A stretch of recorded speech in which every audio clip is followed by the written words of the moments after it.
Let's just get right into Eminem. This article is from Lad Bible, who is very good at finding stuff like this, which I find very interesting. It's a little bit more obscure as far as the topic references. Not everything is the Kardashians and Kanye West, as interesting as they may be. It says, Eminem responds to Gen Z attempt to cancel him in new song. Eminem has responded to Gen Z's attempts to cancel him in a new track. The 49-year-old is widely regarded as one of the best rappers of all time, but the younger generation has been spearheading a movement to remove him from the mainstream, taking umbrage. Ooh, good use of umbrage. Their Lad Bible is Irish, right? I believe so. Maybe. Umbrage is perfect for that. Taking umbrage with lyrics which have been deemed homophobic, misogynistic, and violent. They're absolutely 110% right. Very many of his lyrics were homophobic, misogynistic, and absolutely violent. Yep. I would call him, because you're how old? I'd have to check with my wife. I'm not sure. You're not sure how old you are? 37? 37? 30s, late 30s. So you're at the cusp of Gen X. Right? Yes. I feel like I grew up Gen X, but I'm actually, in fact, a millennial. Yes. It turns out. I would say that he is even more of a figure to Gen X than to our gen. Like when I was listening to him, I'm 35. I was on the younger side, but he would have spoken to my brother's high school years. Mm-hmm. Oh, extremely heavily. Yeah. Right. So I think it was middle school for me, like 7th grade. Like that's the perfect time, You're angry, you're angsty, you've got all this pent up rage, and you don't know what's causing it. It's hormones. Yes. But yeah. As Nietzsche once said, at the age of 13, when you have half God in your heart and half childish trifles. Oh, beautiful. Yeah. Eminem should use that in a song. But the rapper real name Marshall Mathers seems unperturbed by all of this. He features in a verse on his new mix of Corday's Parables, and he took the opportunity to snap back at Gen Z. In his first Music of the Year, Eminem raps, quote, "Whipped Gen Z into a frenzy, but no give is in me. I'm stingy, and that is this mother effing difference between them and me." He's absolutely right. What's funny about it is he's kind of made a career off pissing people off. And it kind of makes him, in a lot of ways, uncancelable. What I'd like to know is how many of his old, like I played Sarah, who works here. She's younger than Miracle, and so she knows who Eminem is. She's listened to Eminem, but I don't think she'd ever heard the Slim Shady LP or most of the Marshall Mathers LP. And I played her Drug Ballad and My Fault, and all these songs that have so much vile stuff in there. But there was something about the way the art was spun back then that you didn't. Maybe it's the separation of it's the way that social media has bridged the gap between artist and art and consumer. Yeah. Back then, it felt more like art. Now it feels like you're talking, when they make a song, it has to be some extremely serious, extremely literal take on something. Whereas back then, art was art, and you listened to an album and you took it as a piece of art. Whereas today, I feel like everything's made to be seen as a declaration of something. Mm-hmm. Does that make sense? Yeah. Makes total sense, yeah. So when people make song lyrics now, you can't joke. You can't make sarcastic comments anymore because they will take it as you saying that for a fact and that being true. It has to either be your character to be sarcastic and like that all the time. You can't. There's no room for nuance because people won't ever allow you to have that level of room between art and actual spoken word, like what you mean. There is one exception, just one that I can think of, and this is why I just love this rap artist so much, DaBaby, who is also, there was a really powerful attempt to cancel him not long ago. But he's the one that comes closest to being able to actually be that, to strive for that pure art form for what he does. In that way, he kind of reminds me of Eminem, But other than that, that's not really allowed, or people aren't doing it. And the myth behind the artist is gone now because there's no mystery anymore. There is no separation. That's why I feel like legacy artists are dumb to have social media, at least to use it like a normal person would use it. Yeah. Use it to make announcements, use it to make a release for albums, but don't use it in any other form because it's just you're walking a minefield that's constantly getting you into trouble. Yeah. Like Twitter is the most joyless place on the face of the earth. It really is. Like, I can't use it. I cannot use it. I will look at certain stuff that people like send me, like look at this tweet, but I go five clicks down on the responses, and I just want to go. I can't do it anymore. So it's a cesspool of unhappiness and childish behavior. So to think that your generation, and this was mostly from TikTok, right? Yeah. The people that were trying to cancel him, and it was the funny part being it was over the song "Love the Way You Lie." Yeah, because the lyrics that they're complaining about is, if she ever tries to fucking leave again, I'm gonna tie her to the bed and set the house on fire. And they said #cancel Eminem. Just like the tamest thing he's ever Cracks said. me up. Yeah, for Yeah. real. Especially compared to everything that was on the Slim Shady album. Yeah, Exactly. Like the album cover is literally him dumping his dead wife, his daughter's mother's body into a river or into a lake. Well, have you heard the song where it features Ed Sheeran, where it's like it's called River, and basically he's like apologizing for being a terrible husband. And he balances a lot of it out Yeah. with making more heart. Like, We As Americans. Have you ever heard "We As Americans"? Yeah. Maybe the greatest probably. Eminem song ever. It's about not having the right to carry a weapon with a felony.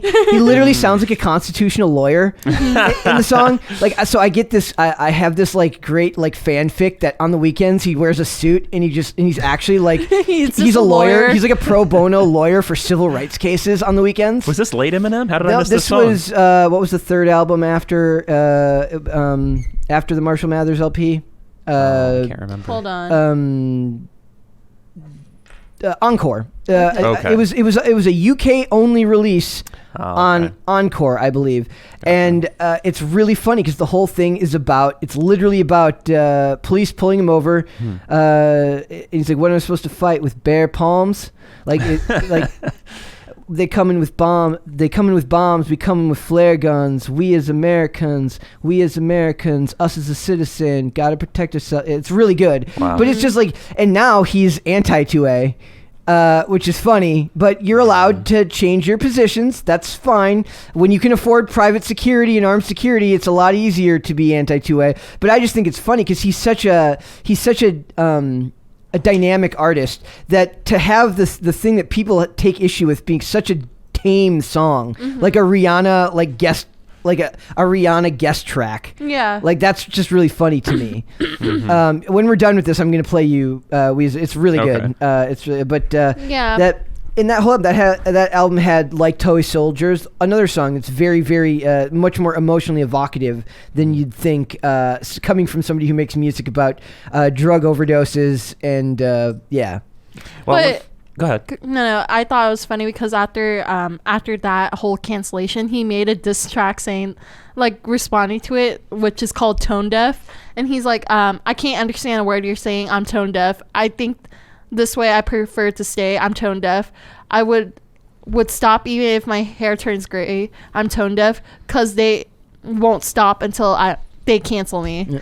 I thought it was like really strong. Like Eminem, no matter what, I think he's a good artist. Like recently, yesterday, I was watching YouTube shorts where they interview a bunch of rappers saying like the best rapper of this time is Eminem, and like That's a strong general consensus. well, in the it's like community. all the new ones. Like Fetty Wap said it. Even Wiz Khalifa. I think also 50 Cent. He said, I really like Eminem's music. Well, 50 Cent owes Eminem his career. Yeah, that's so true. That's true. I can Exactly. see that. So- Well, my question is, at what point was Eminem swapped out with the fake Eminem? Are you guys familiar with this Yes, theory? the Are we gonna clone do that when we theory. finally That's get to all do over the- TikTok. Holy That's crap. all I see on TikTok is just Oh. all these like breakdowns of the facial structures from old Eminem and new Eminem. So That's maybe he just got funny. swapped out. You know? I Sure, don't he know. could have had plastic surgery, but you know what makes more sense?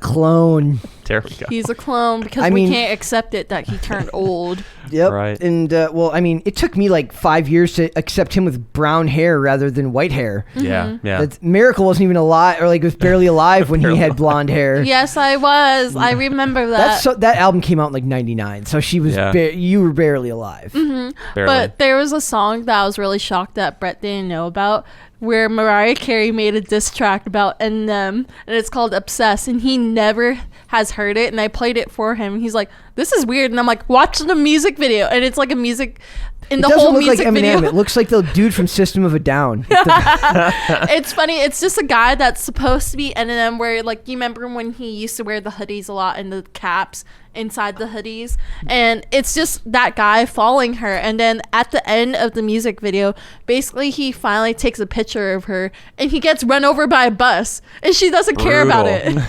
And like Brett over here was like, why is she laughing about this? He just got ran over. But it was a diss track. This was another article from like March about this whole thing. It says, on Friday, Eminem released an animated lyric video for the 2020 single Tone Deaf, which appears to be a response to a TikTok campaign to cancel the 48-year-old rapper. Why do they always want to cancel people who are literally so rich they can't be canceled? Because it's funny. They love to be culturally authoritarian. It's hilarious. Well, we have a culture right now. I think this is a returning point that I've mentioned a few times before. We have a culture right now that doesn't value or understand artistic endeavors. Nope. And because they're not creators, they're consumers. Yeah. Consumers and like armchair critics in the worst sense. One of the things that I've always is I've been skating for 23 years, and I don't think I've ever left a negative comment on anyone's, because I was when I first started when I got noticed and I got picked up by sponsors, it was because I was putting stuff out on YouTube at a time when that was far less common. At that time, what you did was you made sections for full-length videos. You got in good with companies, you went to competitions, but the world was changing. And I said, eventually, the videos you're watching, your DVDs, this will be obsolete, right? But in those comment sections, you had to grow a thick skin very fast because people were going to have a lot to say about what you do. And unless you can learn to take that criticism, you're going to suffer. But it never encouraged me to want to say the same thing back to people. And I think that's an inherent difference between people who are drawn to creating things and people who are drawn to consuming and degrading things. Now, that's not to say that constructive criticism isn't a real thing. It absolutely is. And you can be extremely polite, and you can be extremely magnanimous in the way you present your criticism to people. But what doesn't change is that that's a personality type is the type of person who's going to armchair expert, armchair quarterback, tell you everything you could have done differently.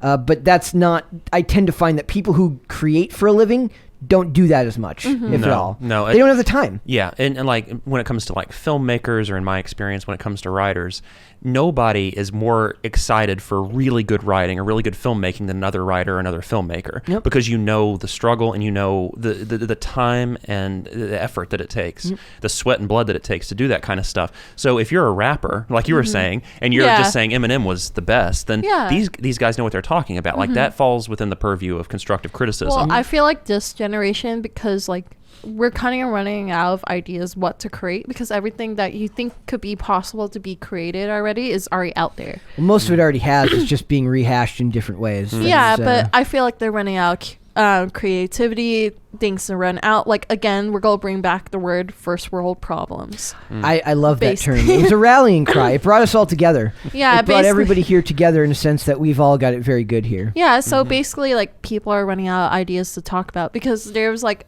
a TikTok video where they said, did you guys realize that Mufasa got eaten by all the hyenas? And then Film Theory did a whole theory about it. Go like, hyenas don't eat lions, other lions eat other lions. So this theory is kind of wrong. Yeah, but those hyenas, to be fair, in that movie were touched in the head. They probably ate Mufasa. They probably had a prion disease in their brain. Yes. Precisely. Yeah, but it's just funny because like people are running out of ideas, so they look at old media like Eminem's song, where they're just picking certain things and they don't understand the whole thing. If you watch the movie 8 Mile about him, like you kind of see where he progressed to that level. And I don't know, for me, I feel like let's just leave him alone. You can't cancel him anyways. Eminem is a gem that we need to keep alive. This particular clash began in February when a TikTok user who has since been removed from the app uploaded a short clip of the 2010 Eminem and Rihanna song "Love the Way You Lie." The user called out the line, "If she ever tries to fucking leave again, I'm tired of the bed and set this house on fire." In the text written over the uploaded video, the user wrote, "Yes, let's cancel him."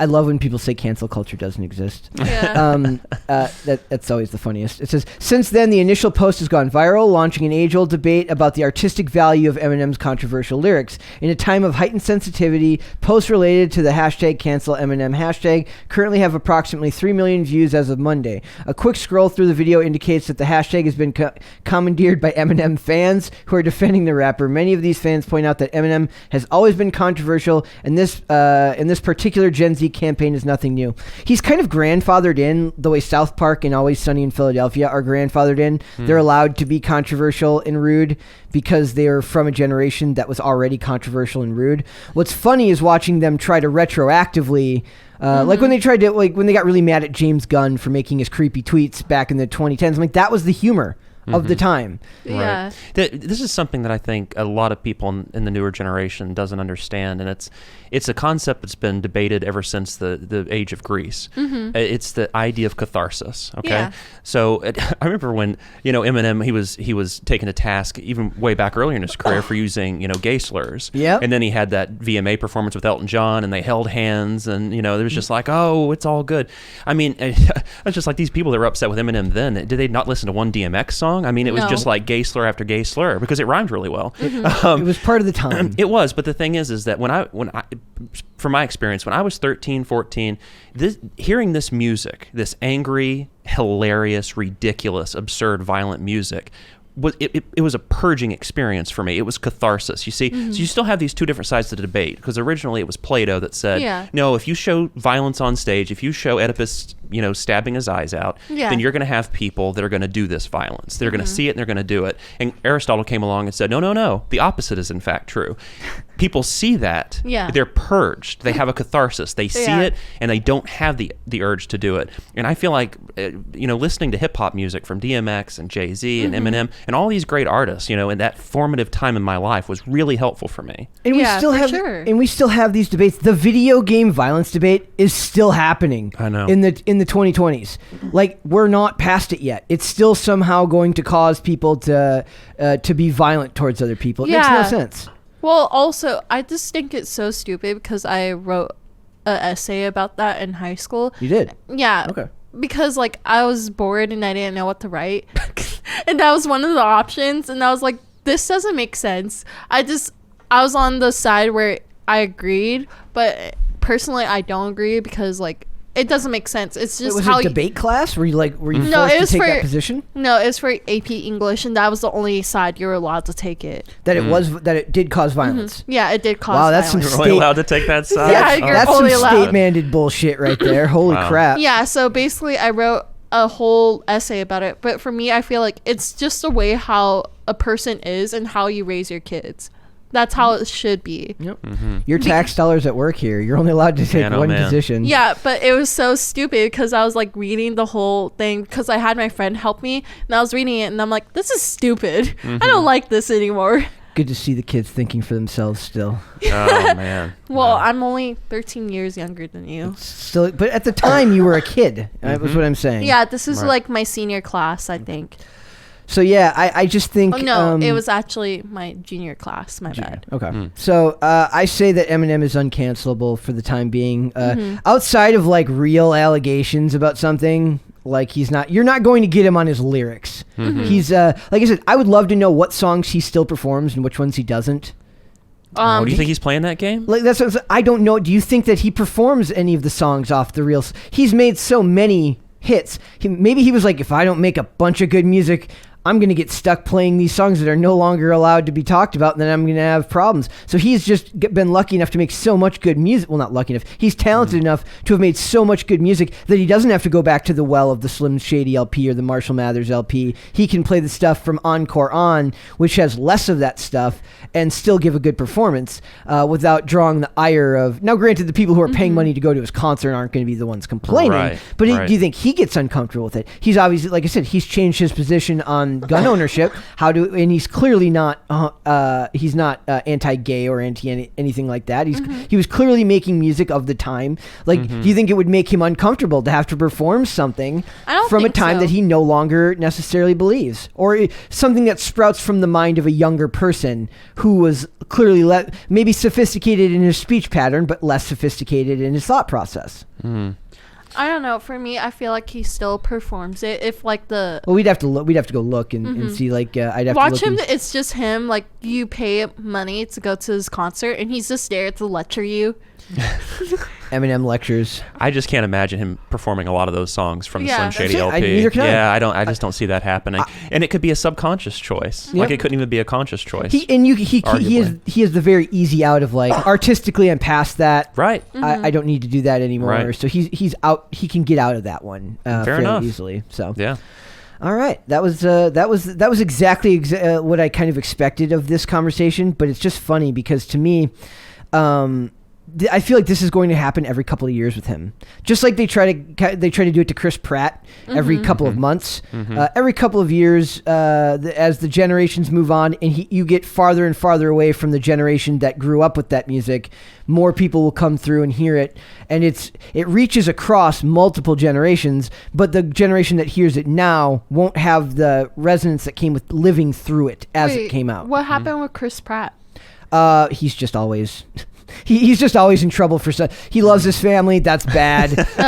He goes to church. That's really bad. Twitter hates that. Come on. He's the voice of the upcoming Mario. Yep. Well, that's bad too. That's bad. That's bad. That's bad. That is bad. But that's not bad. That's not. Yeah, no, that's legitimately bad. That's not a reason to cancel. Come on. But imagine him. I watched a bunch of edits. Like basically, it's Chris Pratt. Like he plays his character in The Office, and it's just edits of Mario on top of it. It's the best thing ever. I think this is a good concept. We should have it. They had the thing where like he thanks his wife for giving him a healthy child. They're like, that means he doesn't love his unhealthy child. Like, because he had a child that was born with some type of condition when he was younger, and he's like, see, he hates his ex-wife, and he hates his.